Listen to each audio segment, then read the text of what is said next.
So listeners, we are doing something a little different to start off this episode. We actually are going to dedicate this episode to our late cat, who unfortunately passed away this past weekend. He was a great cat. He was actually Bridget's cat initially. She adopted him. Yes, we're gonna miss him.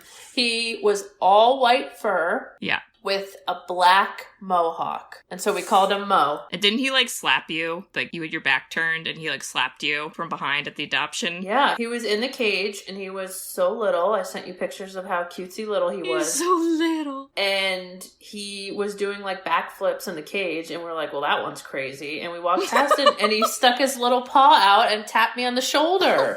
And I said, well, I like him now. He's so cool. He was like, I gotta get out of here. Yeah. He was the best. He was really our only cat we've ever had as a family. You know what I'm thinking of? The Men in Black cat that protected Orion's belt. Oh. I think Mo did that for the neighborhood. Yo. He was totally the neighborhood watch of cats. Yeah. You needed to protect a galaxy.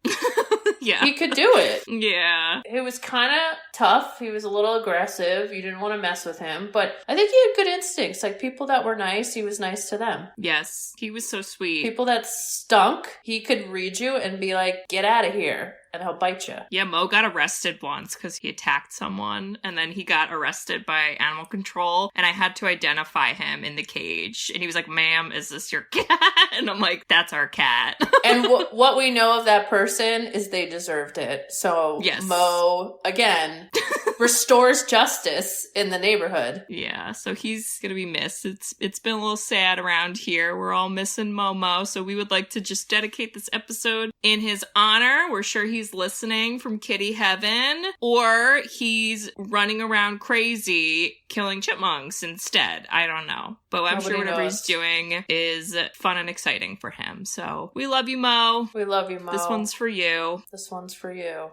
Well, your whole kind of belief that Home Alone 2 is better than Home Alone 1 or the original, yes, is true. Oh, I'm so happy you said that. And you're validated by lots of articles that agree with you.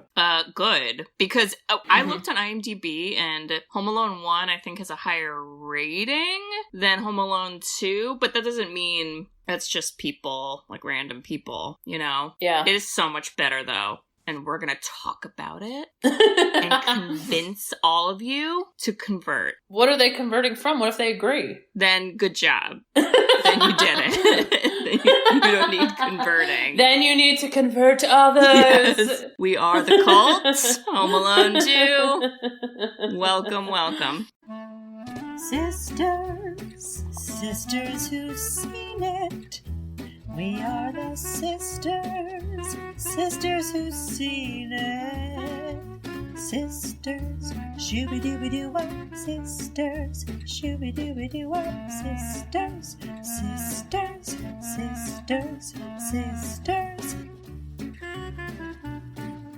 Sisters who've seen it. Hi, everybody. Hello. Welcome. Welcome back. Christmas tree, my Christmas tree, lit up like a star.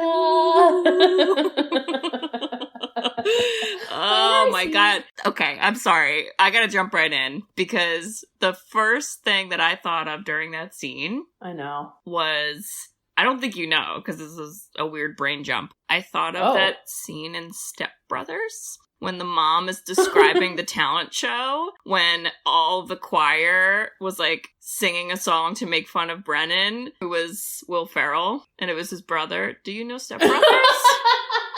I did, but that is such a weird jump. Because it was the brother, and this was Buzz, who was his brother, messing up his solo at a concert, and then the whole crowd is laughing, and that's what happened in Step Brothers. And the mom was and even some of the meaner teachers and parents started joining in too and cheering.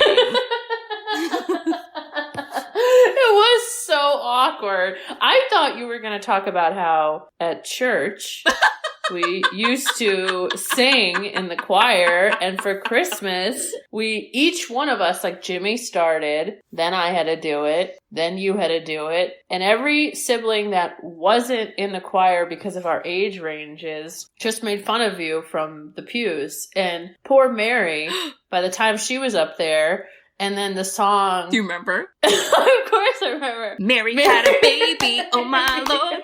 It was like the Sister Act version of Mary giving birth to Jesus with claps and all, and we were laughing so hard, Mom got really mad. Yep. And Mom's up there, like, turning around, frowning at us. So we're buzzed, so we should apologize officially to Mary, because we stink. Okay, we'll call her a trout sniffer later. So great. I'm sorry, Mary, we're the worst. We love you. All right, well, let's introduce ourselves so y'all know who is Buzz, because that's us. We are also Buzz. But on top of being Buzz, we are the Sisters Who've Seen It, the podcast where two sisters who are not movie critics look back on some of our favorites throughout the years through a psychological, ethical, and familial lens. If you couldn't get that already, because we jumped right into the familial. I'm Katie. I'm Bridget. Oh.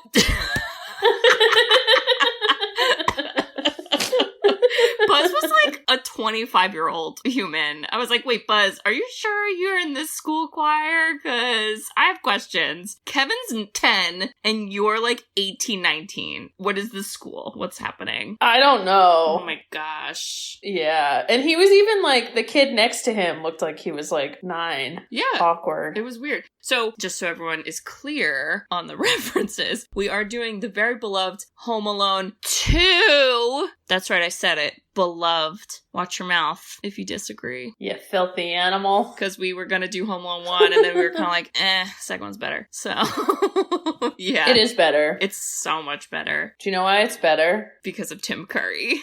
Oh. Nope. That's definitely one of the reasons. I was like, please say yes. I was going to say, because of New York, and New York's the best. No, I 100% agree. It's just like a good atmosphere. And for Christmas, my goodness. Yep.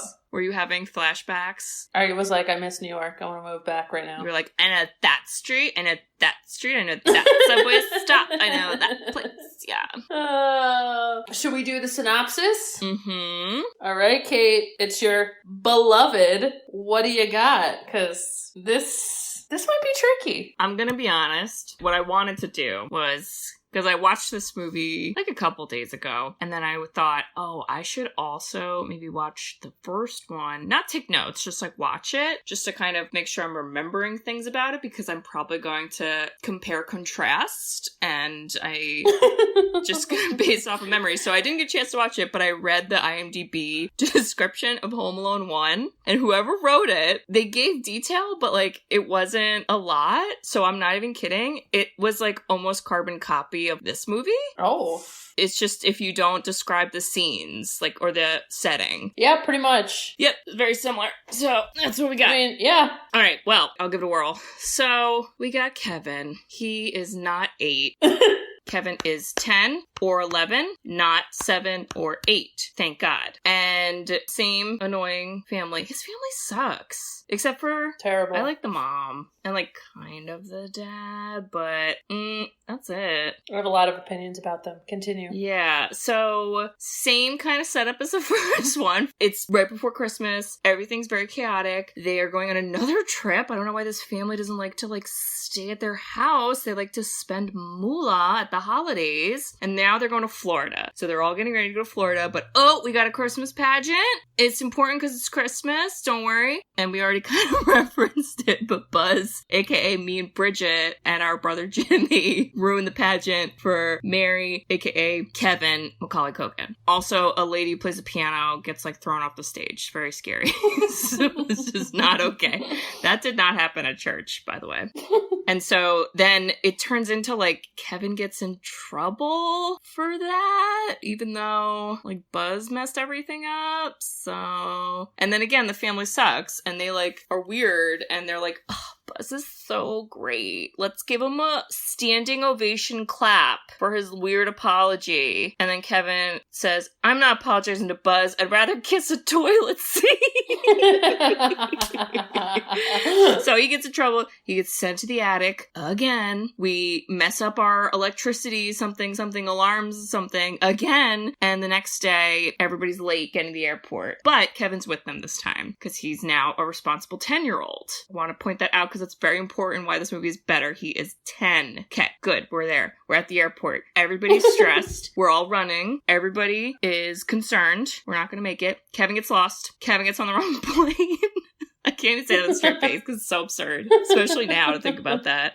Gets in the wrong plane. His family, everybody's going to Florida. He goes to New York. Nobody wants to look for Kevin on the plane because they're sitting in first class having a good time. So that's what happens. Kevin's in New York. He's like, oh my God, I'm in New York. He also has his dad's wallet. He has one backpack, not his like suitcase. So that sucks. And yeah, so he's got all this money and he's like, uh-oh, I'm in New York. This is amazing. I'm gonna run around crazy. And then he does. And then he checks into a hotel with this cool voice recorder thingy that he had. And basically he, from there, is still kind of going around New York. The hotel people are a little concerned that he's like a 10-year-old. Good concern. The bandits break out of jail. It's very convenient because we were all in Chicago and now we're all in New York. The same town at the same time. It's really magic. And they run into Kevin. So then they're like on the lookout for Kevin. Kevin meets this toy store owner who he is very nice. The owner's like, oh, I donate all the money we get around Christmas time to this children's hospital. So Kevin knows about that. Meanwhile, he's running away from the hotel people and he basically doesn't know what's happening. He finds out that the bandits are gonna rob the toy store. So he kind of is like, he meets there's a bird lady in there. She's not that important. She's a pigeon lady. Oh, I'm so sorry. She does that with the pigeons. And he basically, similar to the first one, he kind of like sets up all these crazy traps for the bandits at the end. And then he again gets kind of captured, but then he also gets away. And then this time he is trying to find, well, he doesn't know his mom's looking for him, but his mom's looking for him now. She's in New York and she's like running around the streets trying to find him. And oh my God, we find each other at the Christmas tree and it's Christmas magic. And then they all get free presents from the toy store owner in their lavish free hotel suite from Tim Curry. And it's the best. It's so fun. Ooh. Yeah. So I was a little jumbly. That's what I got. A little jumbly. You could simplify it by saying neglectful parents lose kid who is a psychopath and tries to murder grown men. Yes. Through his uncle's brownstone while fooling adults left and right, and eventually gets sick of it and wants to be a kid again. Don't forget about the Christmas magic. That too. There's Christmas magic sprinkled throughout. Definitely. Yeah. I went on and on about how, like, is Kevin McAllister a psychopath? Wait, okay, so... Should we discuss? I read... Like, is he a psychopath?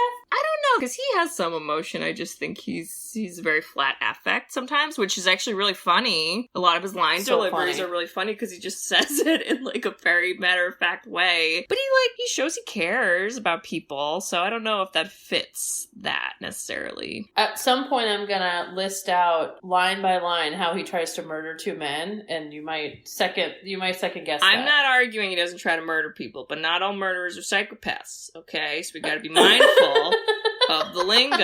Okay? Don't stereotype psychopaths. All right? Or stereotype murderers, but okay. Yeah. Oh, okay. Oh, all right. Mm-hmm. There is an article I read, and I can't think of what website it was from, but it was basically talking about how it was like a fan theory how Kevin grows up to be the Jigsaw killer. And I feel like I made a joke about it at the end of our last episode when we talked about doing this, but I did not come up with that. Somebody else did, and it actually kind of makes sense. I mean... I am so excited you brought that up because I read that too. Oh, you did? Oh my God. Yep. Wait, you mentioned that? in the last episode we just did?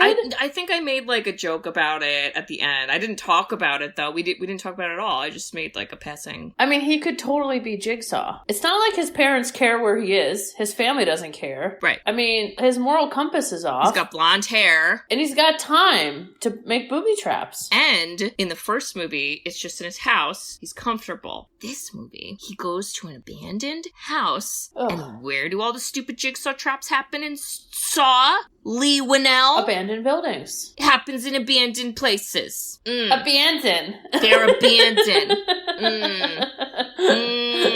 Your jersey's coming out. He's a murderer. Yeah, the fact that these people didn't die or get brain injuries or like any, it's like very... Well, and so I read a bunch of articles about him being a psychopath and I was convinced. And then they even backed it up by saying after this movie, he went on to do The Good Son, where like he is. Oh my God. He is literally a psychopath. That movie like really messed me up as a kid and I didn't even watch it, but like I remember hearing it being watched in another room and it like really messed me up. I hated it. Yeah. Ew. So obviously somebody's like, that kid, because you know people play themselves, Katie. They're like, that kid's got it. He's got psychopath.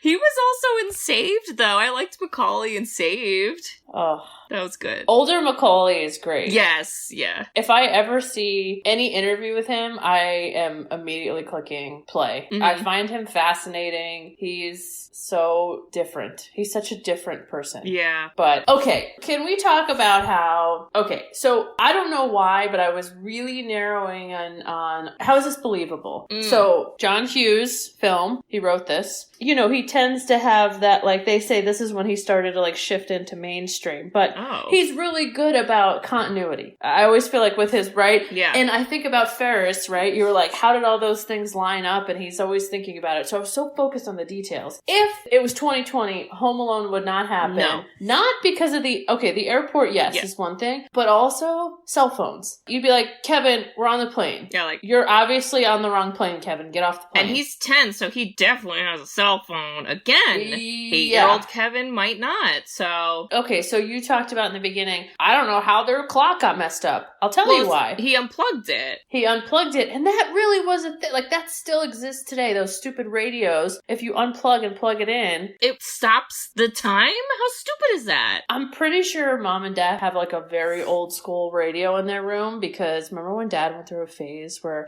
it would go off so loud, and he wouldn't wake up for, like, 20 minutes, and we're like, what the hell is wrong with you?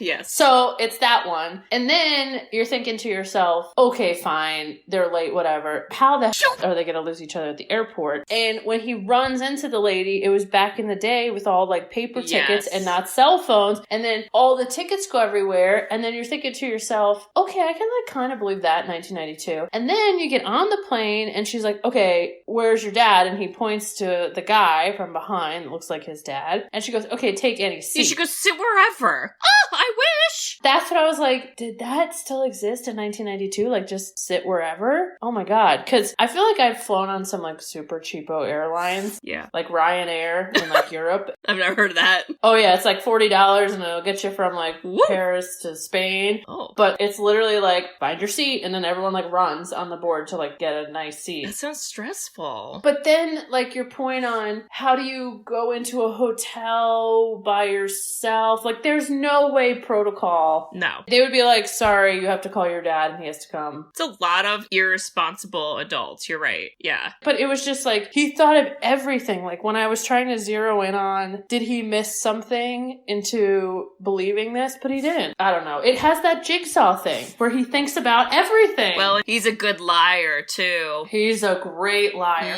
This is where he could really be a psychopath. Like he's very manipulative. Well, comes off innocent, then he comes off conniving, then he's making fun of you. Oof. Then he befriends pigeon ladies and she was weird. She Bridget, at the end, I wrote a note being like, okay, so like Kevin got away and the burglars, like they're captured by birds, but like it's also now the birds horror movie, and the pigeon lady is like standing there laughing maniacally as they get pecked like in the face.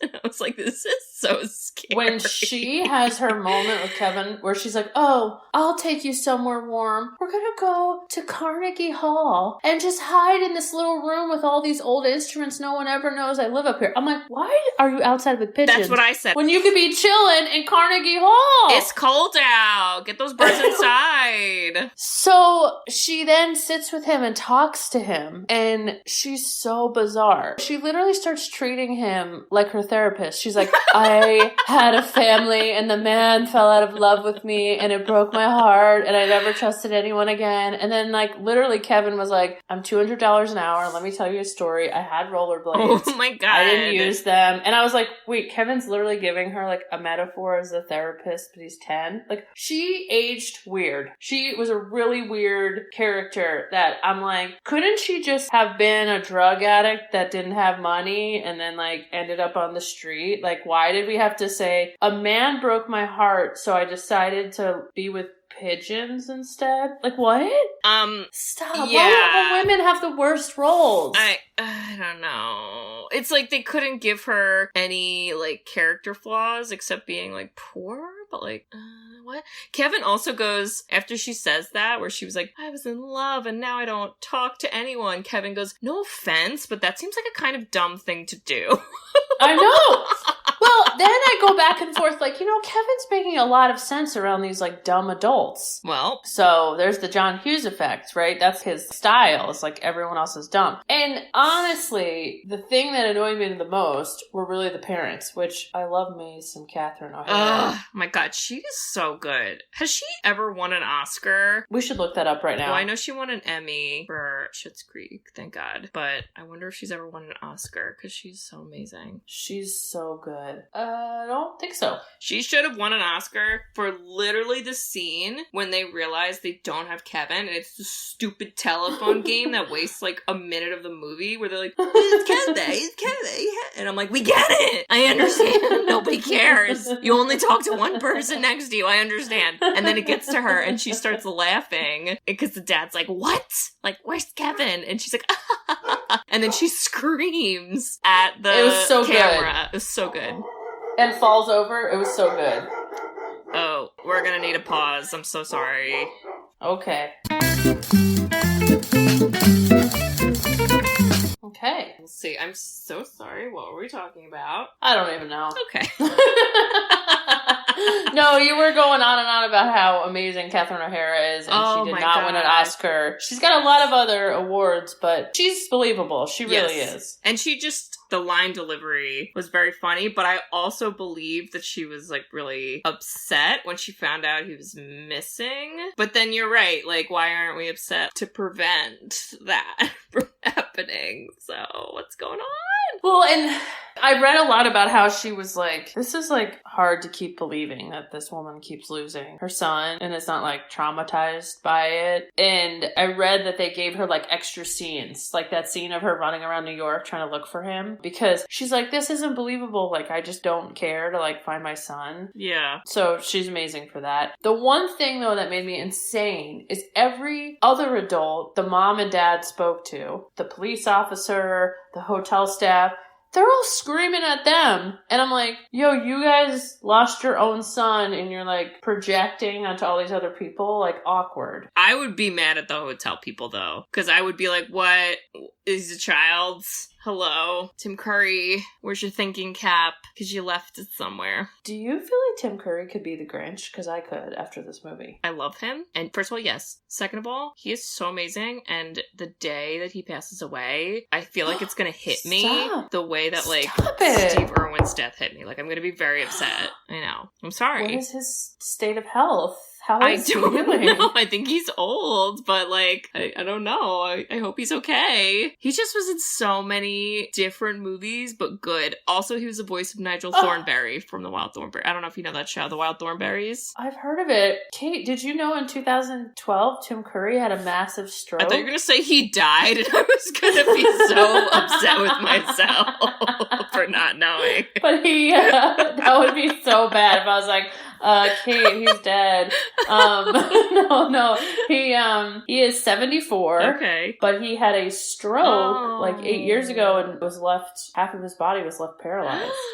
Oh, wow. That's so sad. He's amazing, though. So funny. He's just so good at these side villain roles. Yes. I don't know how he does it where I don't hate him, but I also can't stop looking at his character. Like, whenever he's in the scene, I'm like, oh my god, what dumb stuff is he gonna do? Because it's like, this is like a very big smile, so like, depending on how you like position your eyes, it can be very welcoming or very frightening. Like the Grinch, like that overlay was insane. Yep. Oh my god. Okay, wait, I got a lot of other stuff. Should we just get it out of the way of who had a cameo that we should just delete moving forward?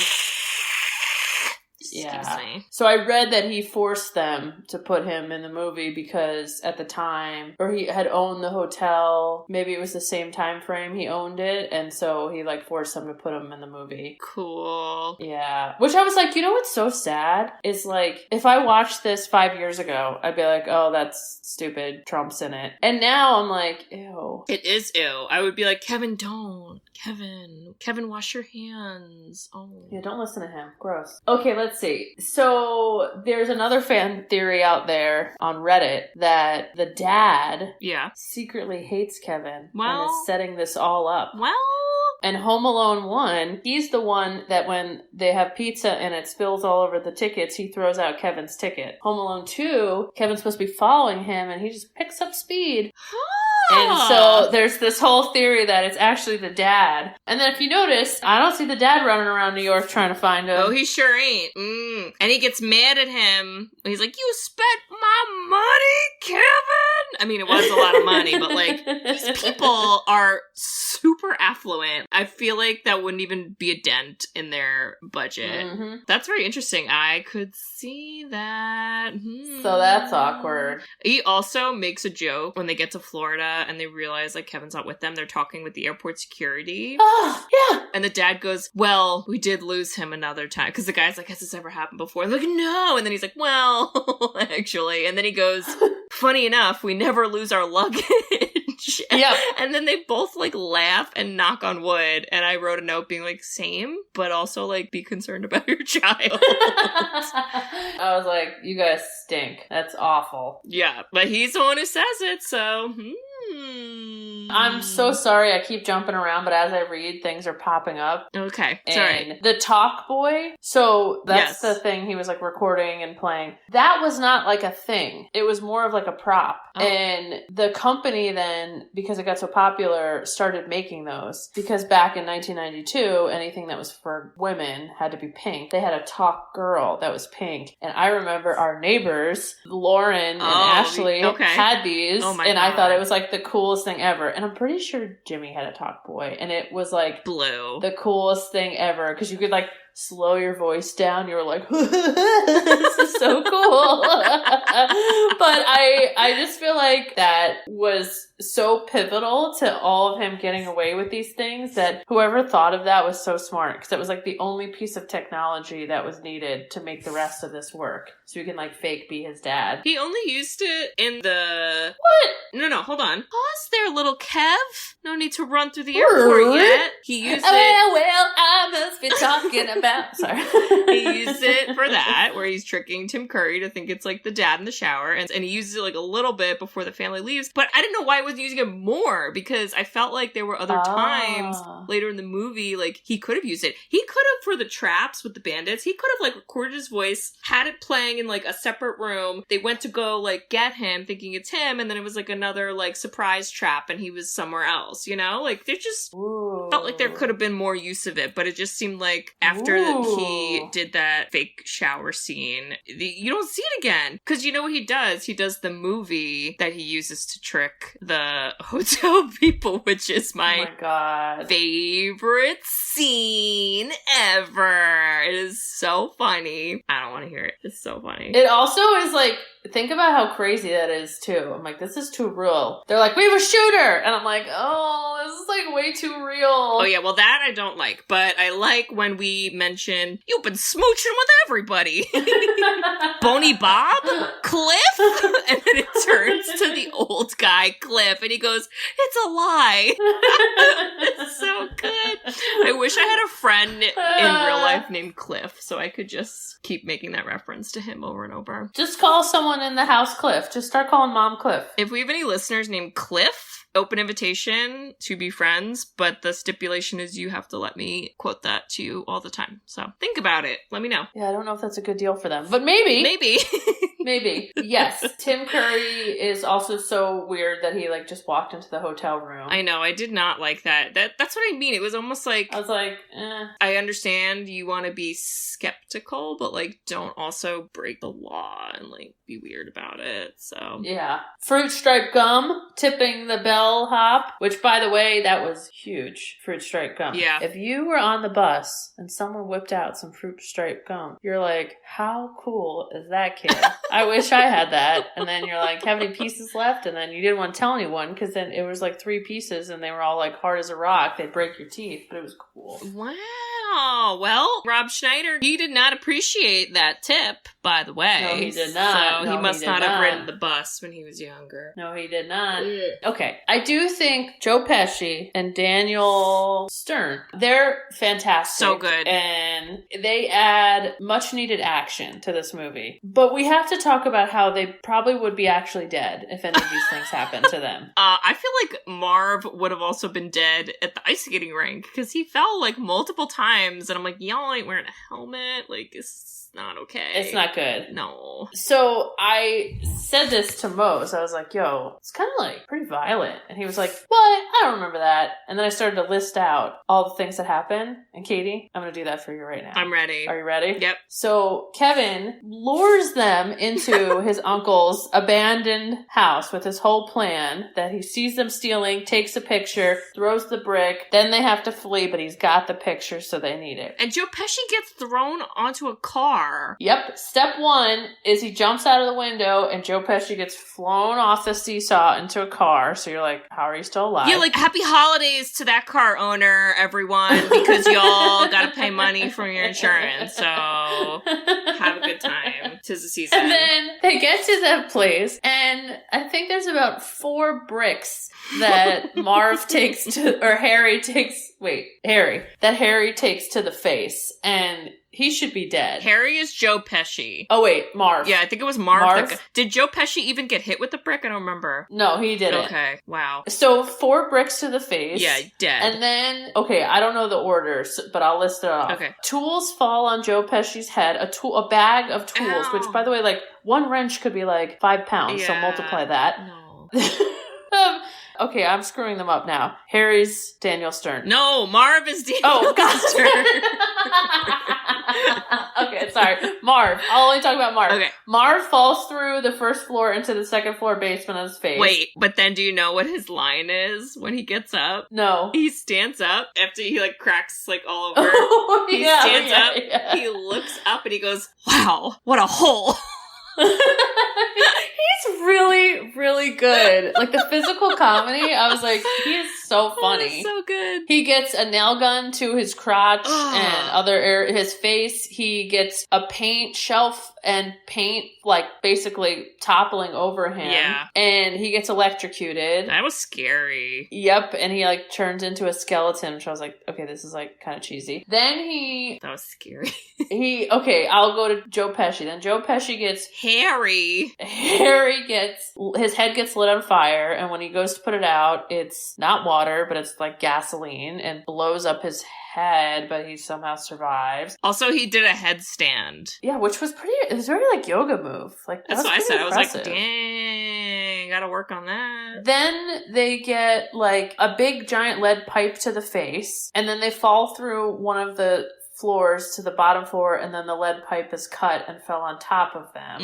A ladder breaks and he falls through a ladder. A tool chest goes down the stairs and squishes them. Yeah, that part's scary too. I don't like that. And then they have to go off of the roof down 2 stories on a rope that gets lit on fire, which they fall through multiple stories, and then paint containers or whatever fall on them. How are they alive? Maybe they're like Christmas ghosts. It's like a Ooh. like was it a Christmas Story crossover?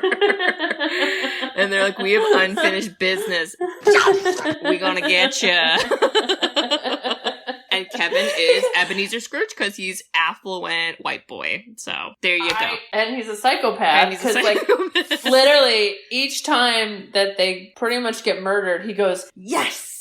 And I'm like, this is like, you put some scary movie music behind it. This shit is pretty scary. And then he's like, I'm gonna lure them to the evil bird lady and she'll use her birds to torture them. And she's like, oh my god. Because they are soaked in kerosene, she throws bird food on them, which is someone's nightmare. I know, that would be so afraid. And then pigeons attacking, which I read they like trained a bunch of pigeons to like do this. And Daniel Stern, because now I really don't know who Harry and Marv is, I can't remember. Daniel Stern is Marv. Marv has like the afro, kind of. Okay, Marv, he said in real life, one of the pigeons like flew into his mouth as he was like, ah!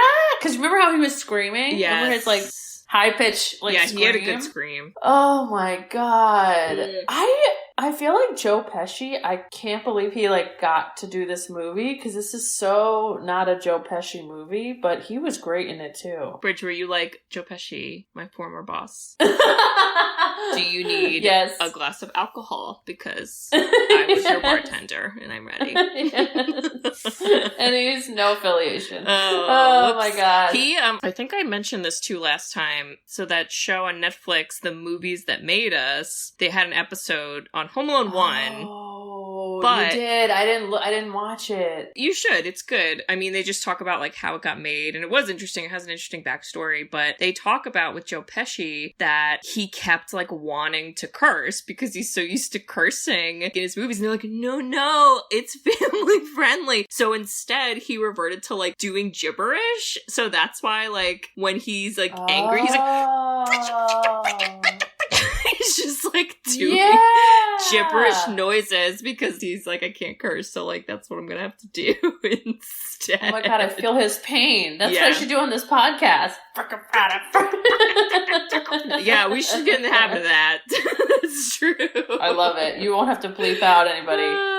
But yeah, and then he goes back to the pigeon lady and was like, I won't forget you. Here's a turtle dove. Pigeon He's lady. like, no money. Me and my family are staying in the $1 million a night suite.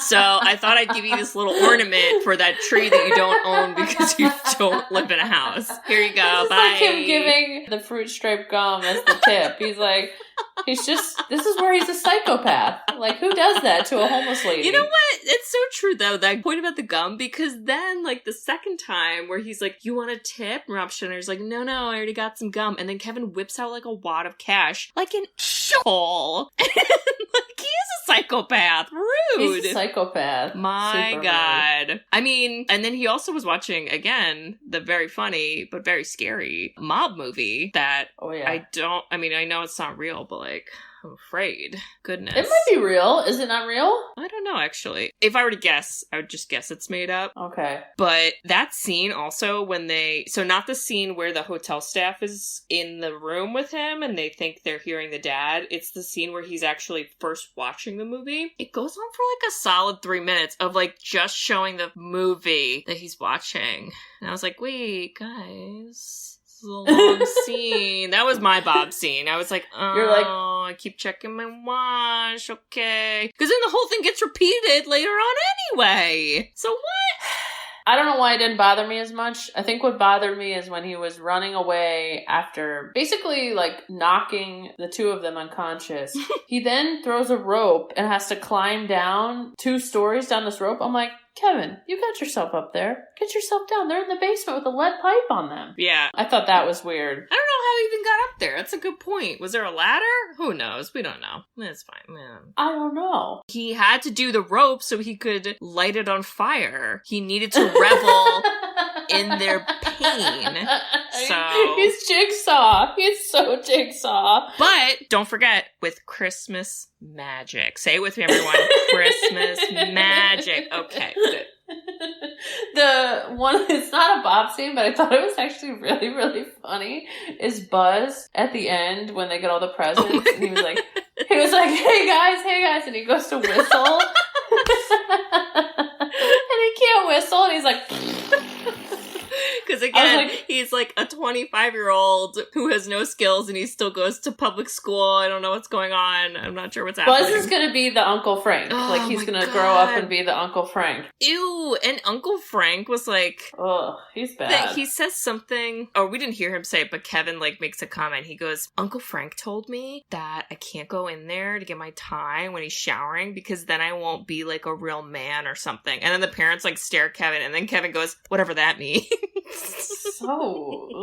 He sucks. Yeah. He also was the one who was like, Buzz's candle joke was funny. You're like, okay, Uncle Frank, how you doing? What's up? Are you also in grade school with Buzz? Let me know. I feel like, honestly, we've all met a dad like that, and we're like, ugh. Kevin met that type of dad in the lobby of the Plaza Hotel when he entered, so... Yeah, but worse. He's like, oh, God, yeah. But this is a good Christmas movie. It is better than the first one. But I think as time goes on, people are going to look back and be like, these are really violent. Maybe we're just, we're all soft or whatever. I will say, though, and again, I wish I was able to rewatch the first one because I'm just basing it off of my memory. But I feel like in the first one, there's a lot more time spent on things like that, where it's the bandits are getting a trap or there's something horrific happening. Whereas in this one, I felt like it was more of he's going around New York and there's a lot of different people he's interacting with. Because another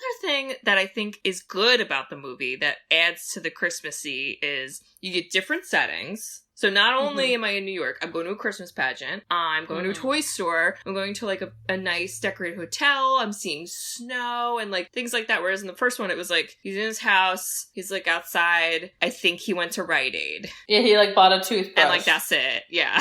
So and he doesn't interact with that many people in the first movie. And then this one, you have all of the hotel staff, you have the bandits again, you got Bird Lady, but then there's the airport, and I don't know, I just think it's it's dynamic. It's a little more interesting, but I think because of that, it made the traps and scary stuff they shortened it because they're we'll just do that at the end. I don't know how long it was in total, but my notes for that, because I kind of tuned out. I'm I get it. It's not making me laugh. I'm just ugh. I only had one paragraph about all that, whereas the rest of the movie, I had 3 pages. You had 3 pages for this movie? I had 4. Publish that. Well, why would I publish? Who wants to read? I will say, though, I do take very detailed notes. Clearly! It is kind of like a synopsis. So, listeners, if you would like to read my notes, leave a positive review and we'll post it somewhere. For the short fee of $19.99. I'll peer pressure Bridget into also posting her notes. Well, you take notes too. I take notes. I would never publish them because I cannot spell. And people would be like, what? Isn't that what spell check is for? No. That it's so bad, spell checks, we give up. We don't know what she's trying to say. No, help us. But they also, you could tell, had more money for this movie. Yeah. Because, he was on top of the Twin Towers. Did you pay attention to that scene? Know. So sad. So someone's in a helicopter shooting New York. And then I read about how, the airport scene where they're running through the airport, which it's the Chicago airport. Yeah. At that point, Macaulay Culkin was super famous. So they had to, film it. And all those people were just people in the airport. So, yeah. So just kind of it just sounds like a logistic nightmare movie, to be honest. And then you got to deal with Donald Trump, who's I want to be in the movie if you want to use my hotel. And you're oh my God, this guy. Put him in one scene and edit it down to a second. Jesus Christ.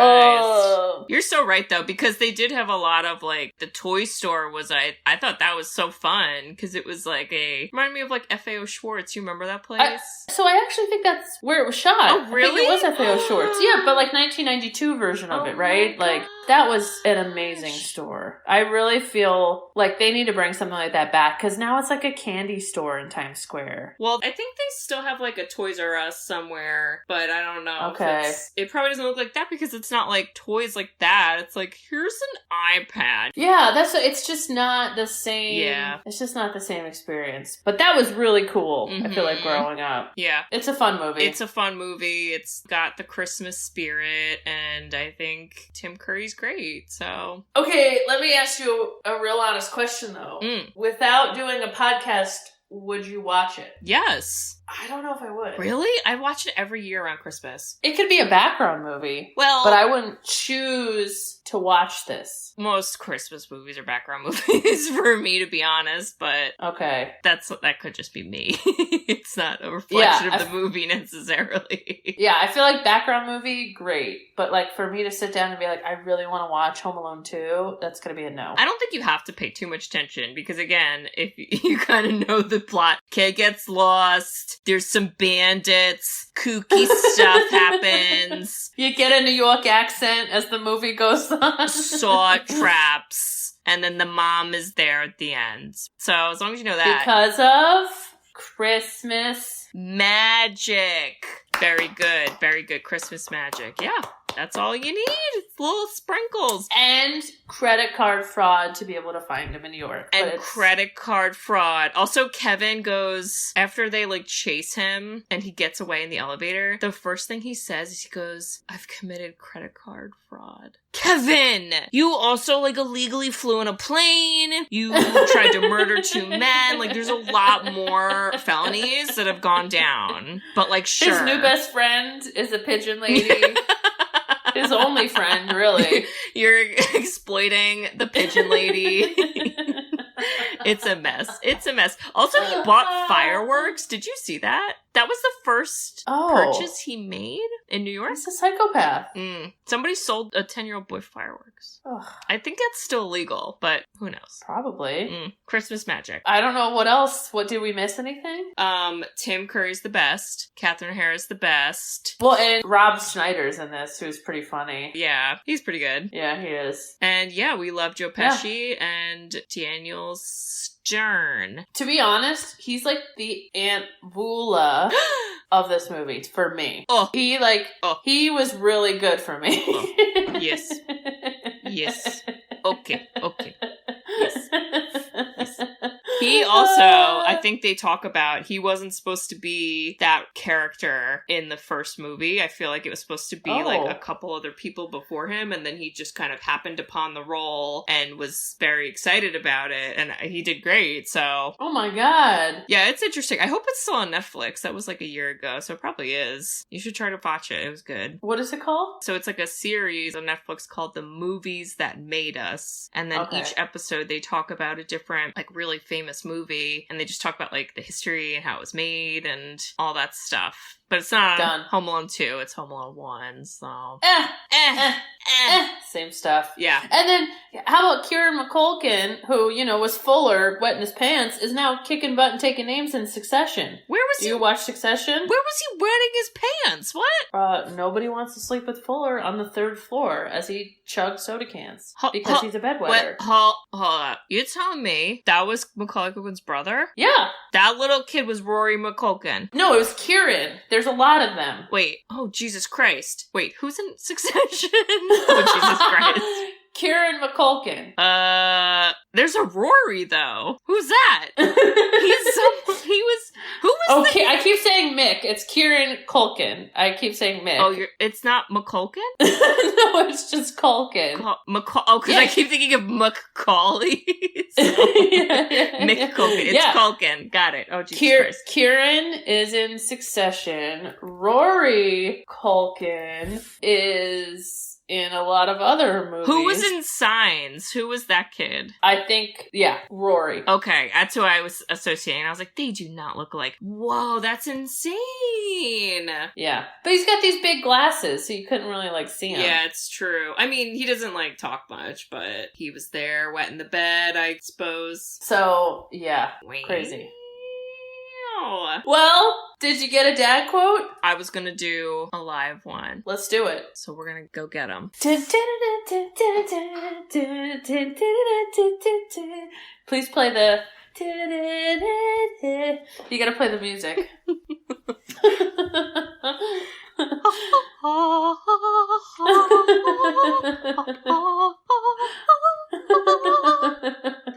Photoshop you with candles next to your ears. Hey, hello. Oh. Here we are. I'm Hey! in the middle of my pinochle game. Yeah. Well, we're just Mayor! like, real quick. Gonna take a little break. You hear Bridget? No. Hey there. Oh. Hello. All right, well, our movie this week was Home Alone 2. So make sure you're talking about number 2. Okay. What? I don't know. Okay, then I have a very important follow-up question. Can you tell us your theory on where pigeons come from? Because this movie had a lot of pigeons, and you have a very good theory about pigeons. When a rat dies, it becomes a pigeon. There's no pigeon eggs. They're just from rats. There's no baby pigeons. Nobody has ever seen a baby pigeon. I lived in this city for 20 years. I've never seen a baby pigeon. They just pop up as soon as a rat dies. There you go. Okay, thank you. Okay. Brilliant. Thanks, Dad. Bridget says thank you. All right. Okay. That's a great follow-up question. I had that literally in my back pocket because I was like, he's not going to know anything. Brilliant. We're going to need to make a pigeon reference, so I don't know if the bird lady would agree because she's a psycho as well, so. Do you think in the scary movie version of Home Alone 2, where he's actually a psychopath, she's maybe a rat lady? Because then that could, like, work. Maybe. I mean, the pigeons are still kind of scary, though. They're so gross. I don't want them pecking me. Don't. I don't know if you paid attention to one scene, but when Joe Pesci and the other dude get to an ice skating rink, he has the paper, and he, like, is whacking the pigeon. He literally hits it. I know. I was like, hate that. Hate it. Awkward. Animal cruelty ain't cool. But, like, you can hit Marv with a brick, but don't hit a pigeon. I'm serious. That's not Christmas magic, so. All right, I can't wait any longer. What is it? All right. I thought a lot about this. Oh. Because we have really 2 weeks left till Christmas. Oof. So, we did for you Love Actually, which... Yeah, thanks for that. I told you, I was like, this is gonna hurt me, but let's just check it off the list now, and then we'll never have to do it again, so... Okay, thank God. It's past us. But I'm actually gonna suggest a very good movie, and this is a very... Honestly, I think it's just a strict comedy. I don't even think there's any other genre that could be associated with it. Okay. It's very funny. It's very iconic Christmas movie. We did a movie with technically one of these actors. Technically. We've done so many, that doesn't help anymore. Okay. Well, we're gonna watch... This is a long title. National Lampoon's Christmas Vacation. Ooh, nice. Oh, yeah. I pledge allegiance to the flag of the United States of America. It's like just a comedy. I think they try to be a little heartfelt, but like, we don't watch it for that. We're watching it to giggle. Let's be real. What is the wife's name? Oh my God. What is the actress name? Because I love her. Shoot, I can't remember, but she's so good. She is so funny to me. I love everyone in this movie. I love it. This is what I'm talking about. We're bringing it back, people. Bringing it back. This is not going to be one that we're going to want to set on fire like Love Actually. So no way. No way. I'm sure some of it may not age well. Perhaps. Which I'm sure we'll learn. I mean, I watch this every year too. I don't know if you do that around Christmas time. Do you ever watch this movie? All background movies. Yeah. Like, I don't know if I'd like sit down and watch it, but like, okay, Men in Black. Now I'm like, no, I might like sit down and watch Men in Black. Yo, that's a good one. That's up there. Yeah. Yeah. So this is so random, but when Macaulay Culkin Culkin goes to the cab driver and he was like, it's scary out there. And the cab driver goes, ain't better in here, kid. I was like, is that a Men in Black alien? Because it is. It's definitely one of the Men in Black aliens. It did look like that fake head that the one alien had, so perhaps. Bridget, I feel like every episode since Men in Black, you just reference how someone is an alien. And like, are you okay? Do you want to start watching the X-Files? Because I'm ready. I'm always ready for it. I'm only seeing people on screens, okay? We haven't seen people. Everybody is an alien. You're like those aliens that would just like spy on all the other aliens illegally. That's you. Yeah. Oh I'd be God. the NSA of alien people. So real. Yeah. Great pick, Kate. I kind of like the Clark Griswold character is amazing. That's another person, if you've met, everyone's met that guy. Yeah. Dad's gonna have a very good quote for this movie. I just know it. Oh, 100%. Like, I don't even need to prep him. He's just gonna be able to spew one out. It's gonna be golden. You don't need a back pocket for this one. No, definitely not. No, you're good. Yeah, I'm excited. I love it, Kate. Yeah. Well, Bridge, I just want to let you know that if we were going on a gigantic family vacation with all 400 family members, I would make sure that you were on the plane, even if I sat in first class. So. Just so you know. Oh, that's nice of you.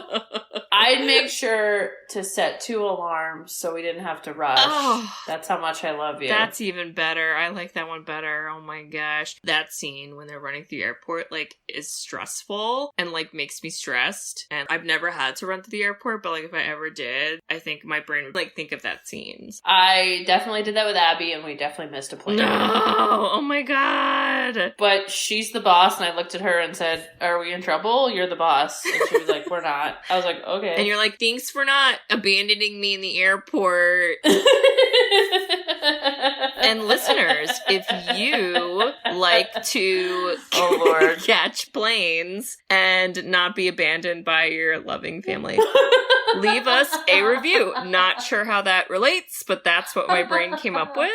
We love reviews. We love written reviews. You can record a review on your voice recorder. Because of COVID, let's face it, there's going to be a lot of people who are alone on Christmas, Aw. right? Not as many traveling. But wait, listen, we want you to pretend that you are actually Macaulay Culkin and you hate your family and they don't appreciate you and you got everything you wanted and so now you're alone at Christmas. What do you think? And you just celebrate. That's a lovely, lovely spin. You get on ice that. cream. I want you to get limo. You're going to rent your own limo and you're going to have pizza in the limo and you're going to drive to a toy store and that's what you're going to do. You're just going to be a 10-year-old and just do you. And you're gonna have a cupboard full of cookies and you open it and you're gonna go, how convenient. That's what Kevin says. Yes. Yep, that's what you're going to do. Also, listeners, we have a very exciting announcement. Announcement time. Boop, boop, beep, boop, boop, boop. That's our announcement time music. Okay, that's it. See you later.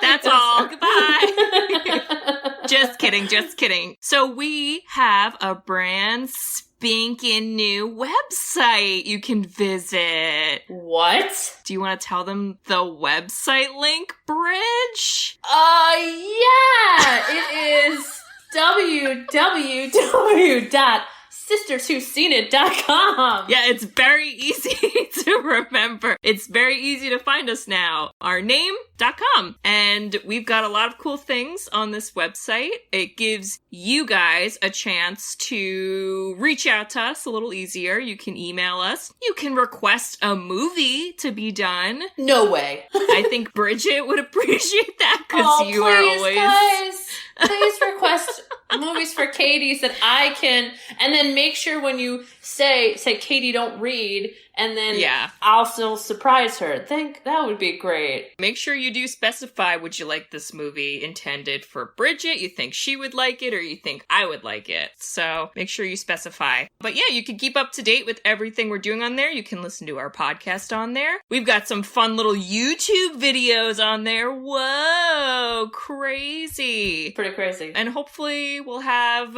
a lot more other exciting stuff. Oh, and also if you like free stuff, you can check out one of our promo codes. We have our Instacart promo code on there, and we have our Audible promo code on there. So those are available for all who want it.